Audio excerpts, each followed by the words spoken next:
जगातील सर्वात मोठ्या कार उत्पादक कंपन्यांमध्ये असलेली जर्मन कार उत्पादक कंपनी फॉक्सवॅगन ग्रुपने भारतीय बाजारपेठेत एक मोठा आणि महत्त्वाचा निर्णय घेतलाय।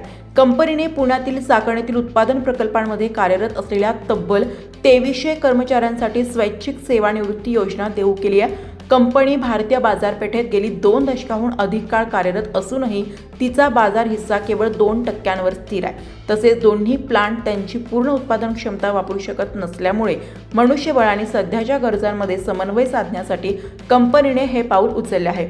महत्त्वाची बाब म्हणजे फॉक्सवॅगनने गेल्या वर्षांपासून जर्मनीतील बरेच प्लांट बंद केलेत। आता त्यांनी इतर देशांकडे आपला मोर्चा वळवलाय।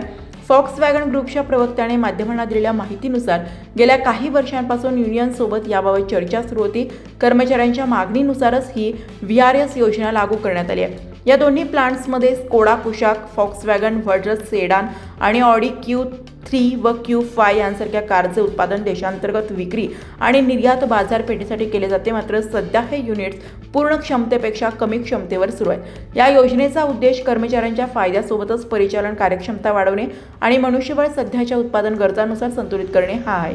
VRS स्वीकारणाऱ्या कर्मचाऱ्यांना भरपाई दिली जाणार आहे। काही वर्षांपूर्वी अमेरिकन कंपनी फोर्डने देखील बिझनेस रिस्ट्रक्चर करण्याच्या नावाखाली जवळपास 20 वर्षांनंतरही विक्री सुधारलेली नाही, म्हणून भारतातून एक्झिट घेतली होती। फॉक्सवॅगनने जर्मनीतील 7-8 प्लांटपैकी 5-6 प्लांट बंद केलेत। फॉक्सवॅगनने सध्या तरी कंपनी उत्पादन प्रकल्प बंद करणार नाहीत असे कळवले असले तरी आयात कर वाचवण्यासाठी सुट्या भागांची आयात केल्याचं आणि भारतात महागड्या कार असेंबल केल्याची प्रकरणे कोर्टात गेलेत। यामुळे कंपनीच्या या VRSच्या ऑफरकडे संशयानं पाहिले जात आहे।